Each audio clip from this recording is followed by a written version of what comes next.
My parents ignored me for 2 years, then suddenly sent a lawyer demanding my signature. Not for forgiveness, not to reconnect. To sell my grandfather's lake house, the only place that ever felt like home. But the moment I opened the envelope they mailed me, everything they built their lives on started collapsing.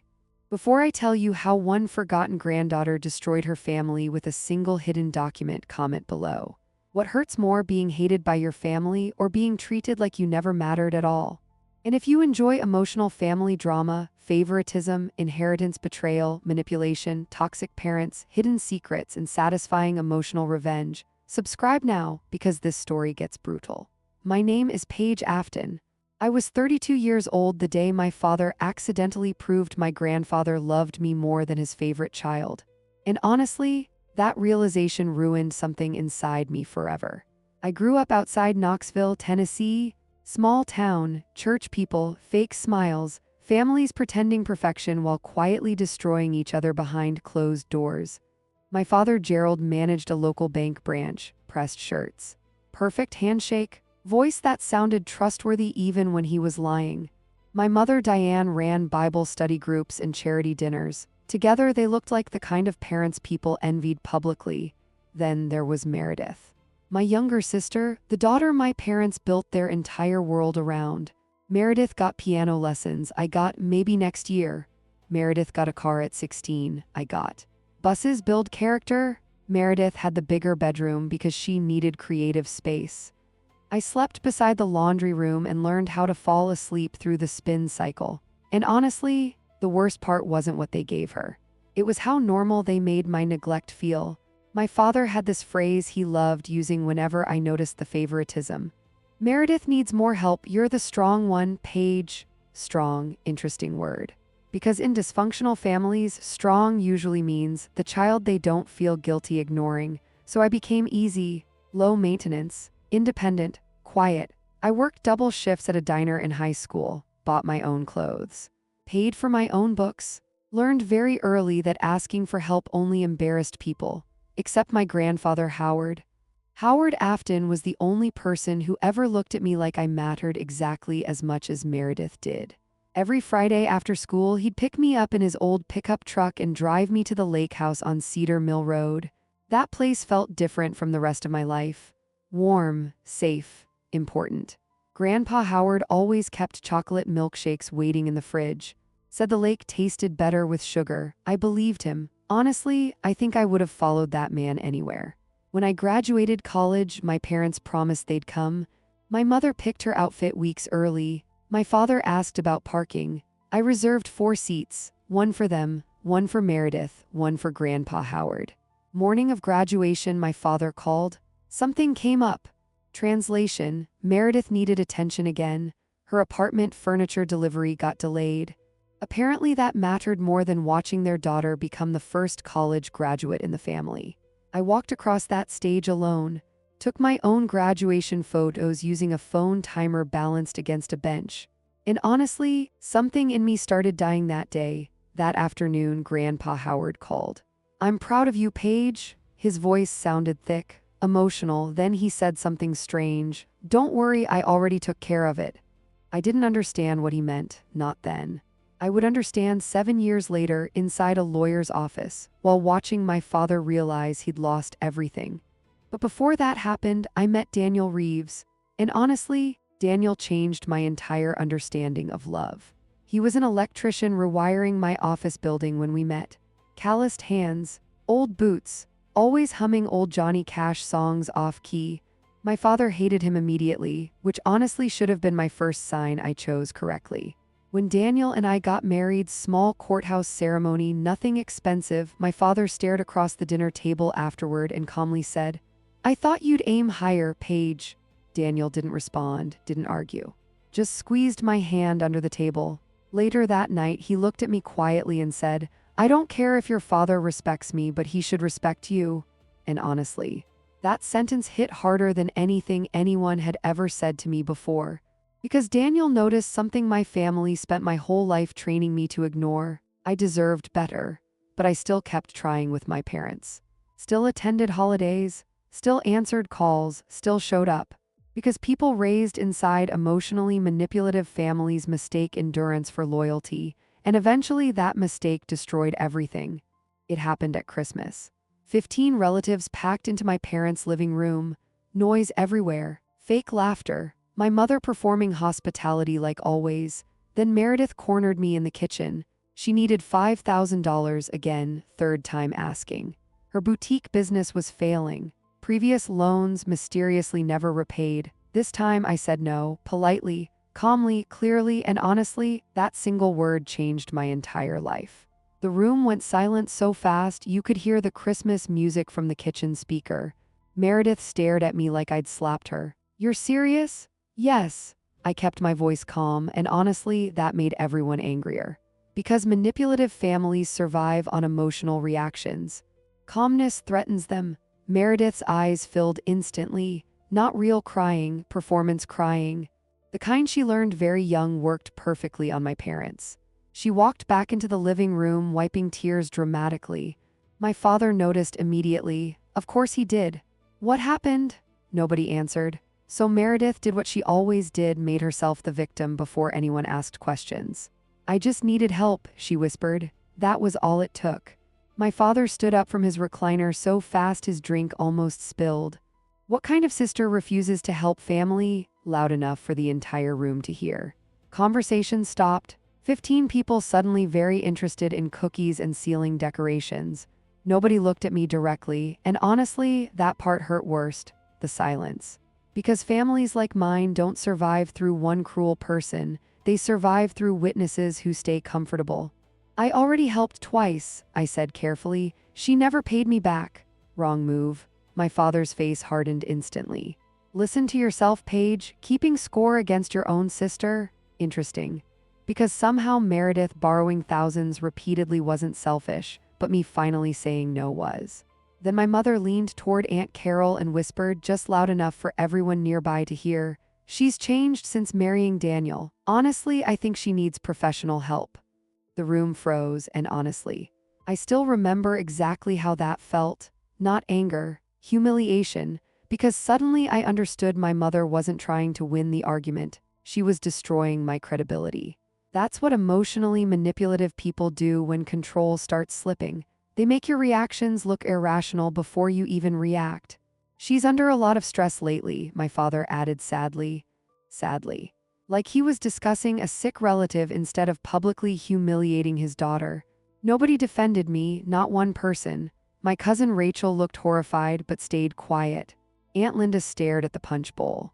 Uncle Ray suddenly became fascinated by cookies. 15 people, and honestly, I've never felt lonelier in my life. Then Meredith delivered the final blow. Soft voice, wet eyes. "I miss the old Paige." That sentence nearly broke me. Because the old Paige they missed was the version who accepted mistreatment quietly. Daniel appeared beside me before I even realized he'd crossed the room. Jaw tight, keys already in his hand. He didn't argue with my father. Didn't defend himself. He just looked at me gently and said, "You ready?" And honestly, that softness saved me, because suddenly I realized love shouldn't feel like surviving humiliation. I grabbed my coat, kissed my cousin Rachel's baby goodbye, then walked out of my parents' house for the last time. The next morning, the phone calls started, not from my parents, from relatives, concerned voices, careful tones. "Your mother says you're struggling emotionally. Your dad thinks Daniel's isolating you. Are you okay, Paige?" And suddenly, I understood what my parents were doing. They were building a story, one where I wasn't hurt, I was unstable. That realization changed everything.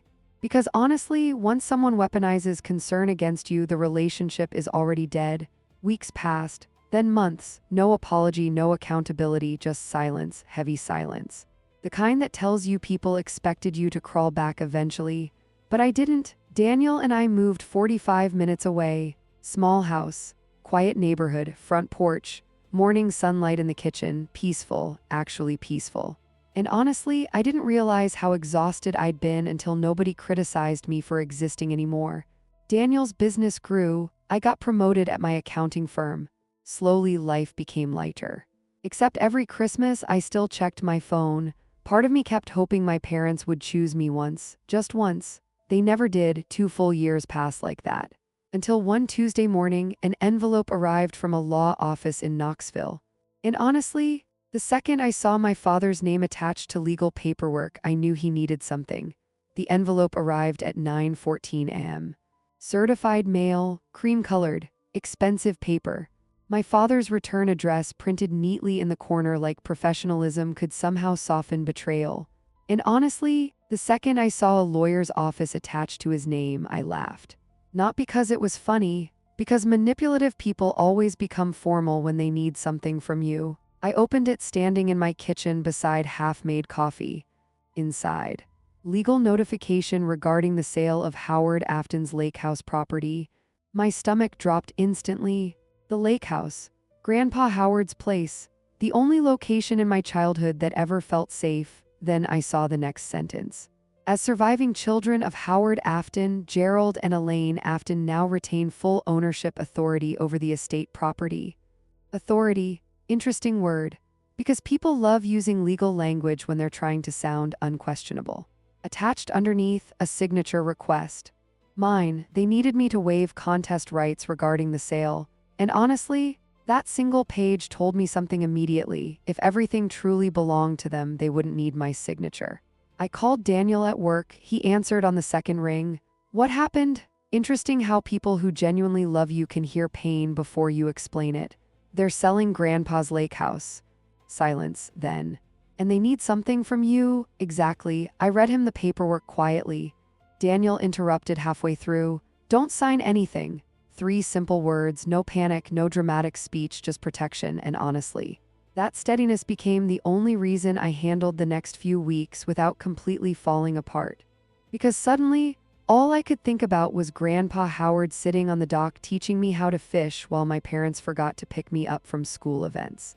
That lake house wasn't property to me. It was proof someone loved me consistently. I drove there that weekend. 3 hours through rain. And honestly, the second the trees opened and I saw the water, I nearly cried. The place looked smaller than I remembered. Older too, paint peeling near the porch railings, leaves piled against the steps, wind chimes rusted slightly beside the back door, but it still felt safe somehow, like the house itself remembered me. Then I noticed something strange. The locks had changed. I stood there frozen because suddenly it hit me. They already considered it theirs. My father's truck appeared 20 minutes later. Gerald stepped out slowly wearing his usual pressed flannel and controlled expression, but honestly, he looked nervous seeing me there. You got the paperwork. Not a question, a statement. I'm not signing. Straight to the point. His jaw tightened immediately. Paige, don't make this difficult.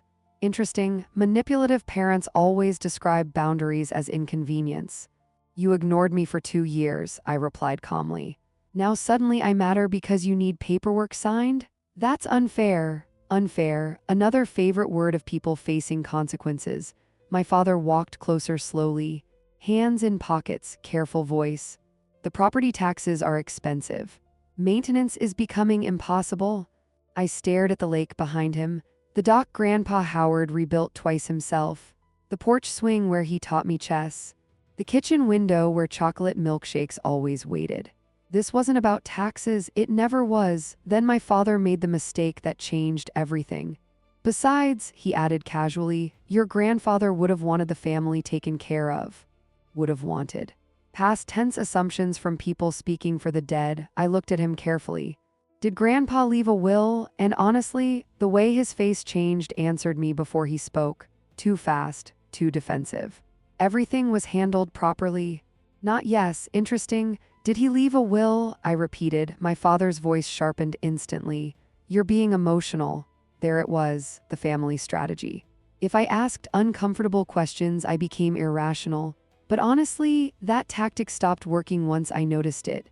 Then another car pulled into the driveway. Meredith, of course, perfect coat, perfect hair. Expensive sunglasses despite cloudy weather, she stepped out already irritated. Can we please finish this today? Finish this. Like Grandpa Howard's entire life was paperwork delaying brunch plans. Then Meredith saw me fully. And immediately her expression darkened. You're still dragging this out? Dragging. Interesting word considering they contacted me first. I folded the document slowly. I want to see Grandpa's will. Dead silence. Real silence. because suddenly both of them looked nervous. And honestly, that was the exact moment I realized my grandfather left something they never expected me to question. Meredith looked at my father immediately, not confused, panicked. And honestly, that reaction told me more than words ever could. My father adjusted his sleeves slowly. Classic Gerald move. Whenever he needed time to think, he pretended to straighten something. The will was private family business, he said carefully. Interesting, because legal documents stop being private the second you need someone's signature. I'm family, I replied. Neither of them answered. Wind pushed across the lake behind us, cold water hitting the dock softly, and honestly, the silence felt louder than shouting. Then Meredith crossed her arms. Grandpa left everything to Dad, that's it. You're making this weird. Making this weird. Interesting phrase, because manipulative people say things like that whenever someone starts asking questions they hoped nobody would ask. Then show me the will. My father's jaw tightened instantly. No, too fast, too emotional, too defensive, and honestly, that single word confirmed everything. There was a will and they didn't want me seeing it. I started walking toward my car. My father followed immediately. Paige, urgent now, not controlled anymore. I'm serious, I said quietly. No will, no signature. Then Meredith snapped. Of course she did. You think Grandpa secretly loved you more than us? Wrong question. Because honestly, the answer was already sitting in the panic on their faces. I turned slowly. I think Grandpa knew exactly who you were. That hit harder than I expected. Meredith's face changed instantly, anger mixed with fear, and suddenly I realized something important. This wasn't just about money. It was about discovery. My family was terrified I'd uncover something. The next morning, I called the county probate office. And honestly, I expected nothing. Maybe old tax filings. Maybe confirmation Grandpa died without a will. Instead, the clerk paused halfway through searching records. Howard Afton Estate? Yes. Another pause, then that probate file was sealed by attorney request. Sealed, my stomach dropped immediately. Because ordinary estates don't get sealed accidentally. Who requested it? I can't disclose that over the phone. But honestly, I already knew. My father. The moment the call ended, I contacted a lawyer, Sandra Whitmore. Estate litigation specialist. Sharp voice. No patience. Exactly the kind of woman wealthy, manipulative families hate. I met her 2 days later, downtown Knoxville, corner office overlooking Market Square. Sandra reviewed the documents silently, then looked at me over her glasses. They absolutely should not need your signature if ownership transferred cleanly. Thank you. Finally, someone said it out loud. Sandra tapped the paperwork once. This smells defensive.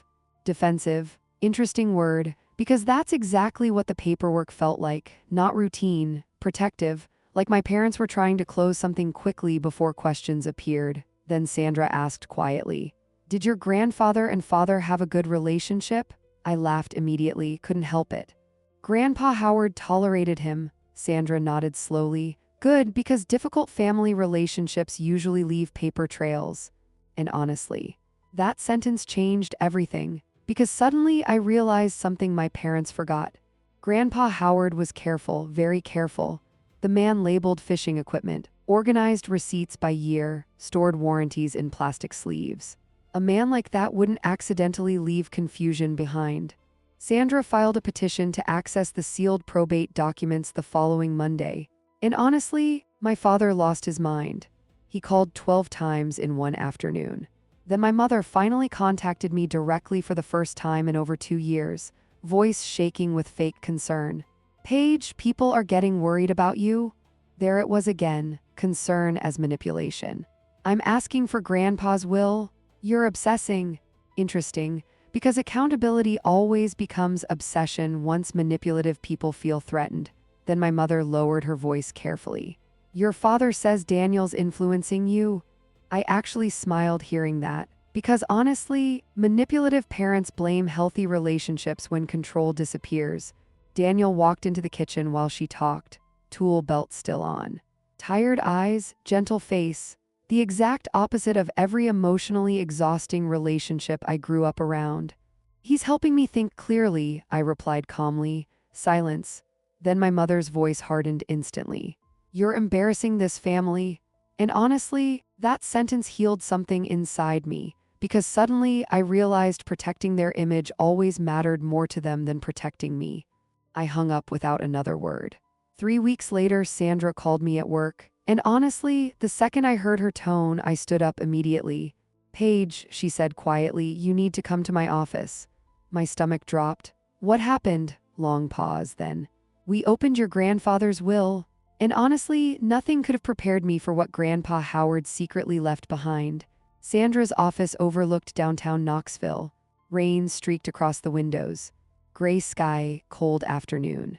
And honestly, the entire elevator ride up, my stomach felt sick. Because deep down, I already knew my parents were hiding something massive.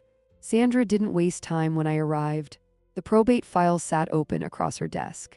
Yellowed documents, county stamps, legal tabs, my grandfather's entire life reduced to paperwork. "Sit down," she said quietly. That tone terrified me more than shouting would have. I sat. Sandra slid one document toward me slowly. Last will and testament of Howard R. Afton.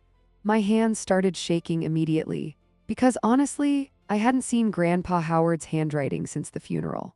Sandra pointed near the bottom, beneficiary designation, and suddenly the room stopped feeling real. The lakehouse. Cedar Mill Road property, left exclusively to Paige Ellen Afton, me, not my father, not Meredith, me. I stared at the page so long Sandra finally asked, "Are you okay?" And honestly, I didn't know. Because suddenly every ignored birthday, every graduation disappointment, every moment I felt invisible collided with one devastating realization. Grandpa Howard saw all of it, years before I did. Then Sandra handed me another document, a handwritten letter attached to the will, my grandfather's handwriting, strong, careful, familiar. "Paige, I know your father, and I know what happens in families when one child learns love must be earned while another receives it freely. You were never difficult to love. You were simply surrounded by people too distracted to notice your value." I broke instantly. Not graceful crying, real crying, the kind you do when someone finally says the thing you needed your entire life. Sandra quietly handed me tissues and pretended not to notice. Then I kept reading. "If anything happens to me, they will try convincing you this house belongs to the family. But this house became yours the day you learned how to fish on my dock and stopped apologizing for taking up space. Protect it. And protect yourself. Love, Grandpa Howard." And honestly, that letter changed me permanently. Because for the first time in my entire life, someone in my family chose me openly, not secretly, not quietly, not as backup me.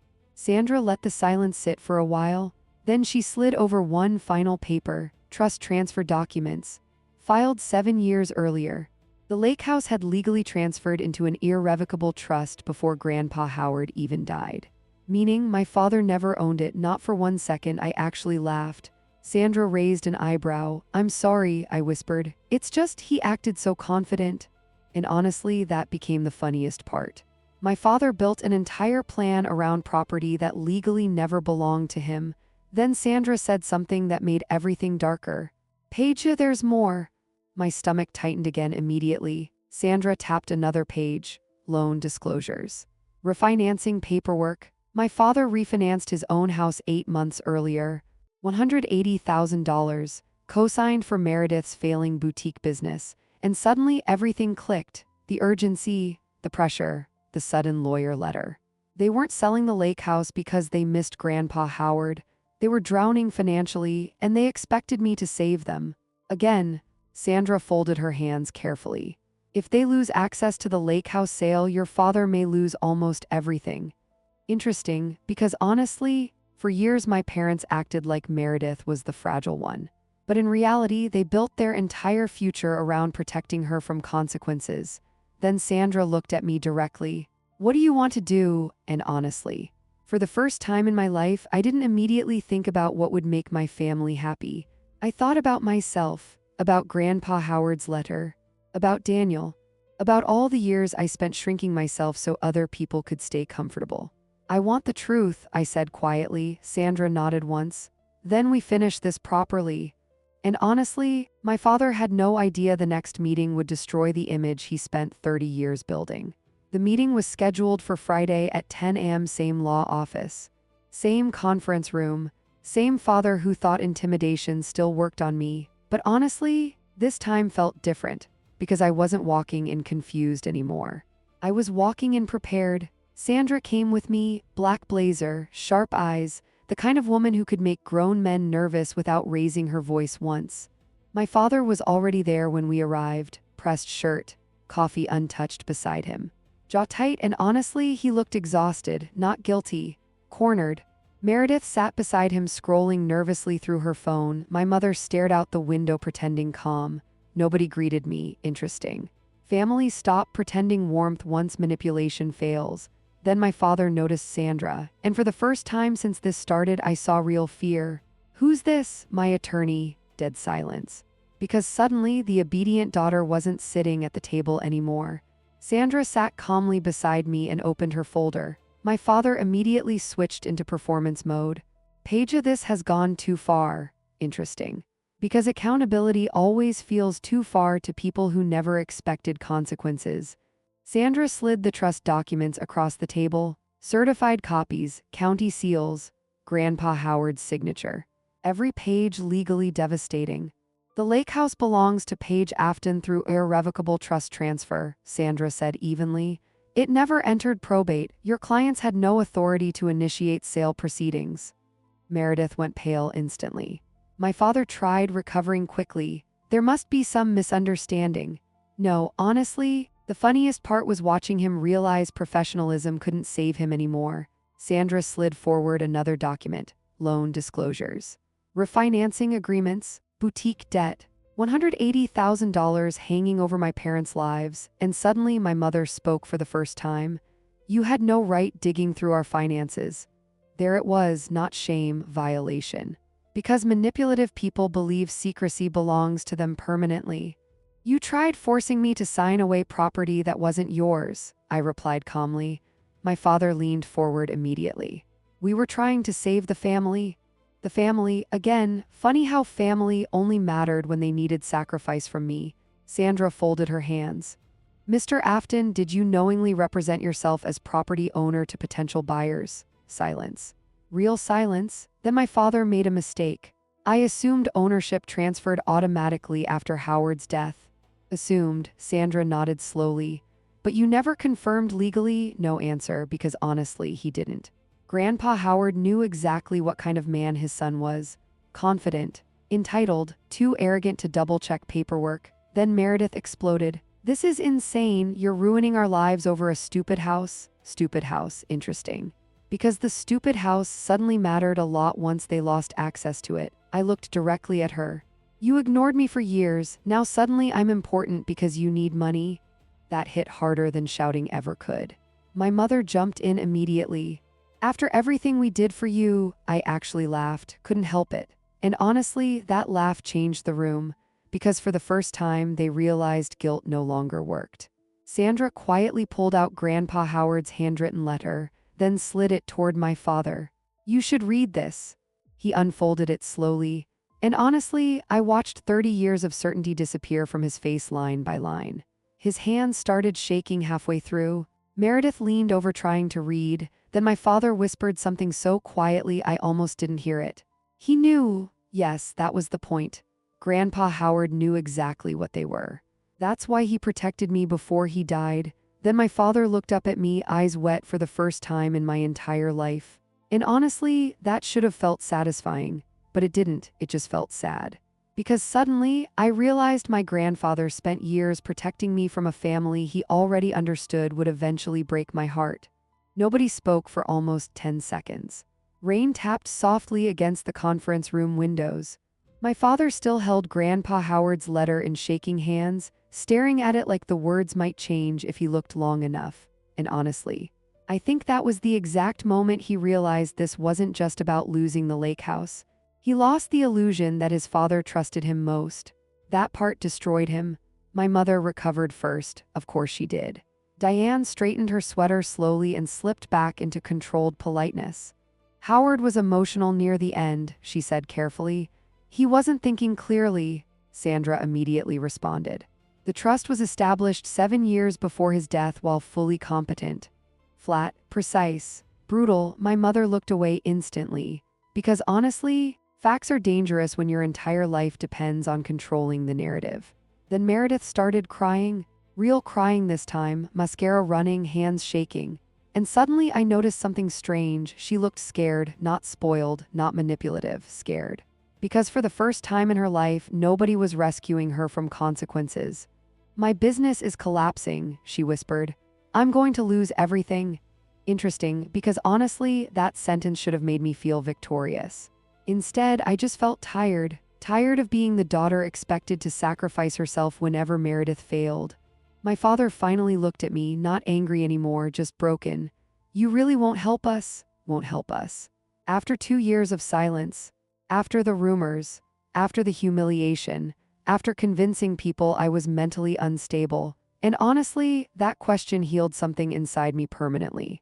Because suddenly I realized they still didn't understand the damage they caused.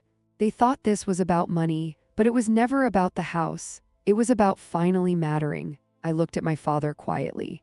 "You only remember I'm your daughter when you need something from me."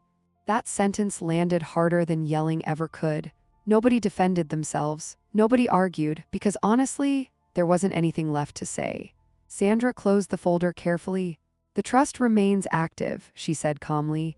"The lake house belongs solely to Paige Afton." Final, legal, done. Then she stood, meeting over. My parents stayed seated while we walked out, and honestly, that image stayed burned into my memory forever. The perfect family finally sitting in silence with nothing left to control. 3 days later, Meredith's boutique closed permanently. 2 months later, my father sold his truck and delayed retirement after refinancing debt crushed them financially. And slowly, the town learned the truth. Not from gossip, from paperwork, public records, trust filings, legal documents. Funny how quickly people stop believing the unstable daughter story once evidence appears. Relatives started contacting me quietly afterward. Apologies, regret, excuses. Most admitted the same thing. "We knew something felt wrong." And honestly, that hurt almost as much as the betrayal itself. Because deep down, people usually know, they just stay quiet because speaking costs comfort. A month later, I drove back to the lake house alone. The air smelled like rain and cedar wood. Inside, everything still felt like Grandpa Howard. Fishing rods by the door, old coffee tins in the kitchen, his green chair facing the lake. I sat there until sunset watching the water move softly against the dock. And for the first time in years, I felt safe again. Then I remembered something Grandpa Howard used to tell me whenever I apologized too much. "Paige, people who love you properly never make you earn your place." And honestly, I finally understood what he meant, because the greatest thing my grandfather left me wasn't the lake house. It was proof. Proof that someone saw me clearly. Not as the strong one, not as the forgotten daughter, not as the backup child, just Paige, worth protecting. Today, Daniel and I still own the lake house. We repaired the porch, restored the dock, hung Grandpa Howard's photo above the fireplace. And every Friday night, I still drink chocolate milkshakes by the water, because some people leave you money when they die, but the rare ones, they leave you dignity.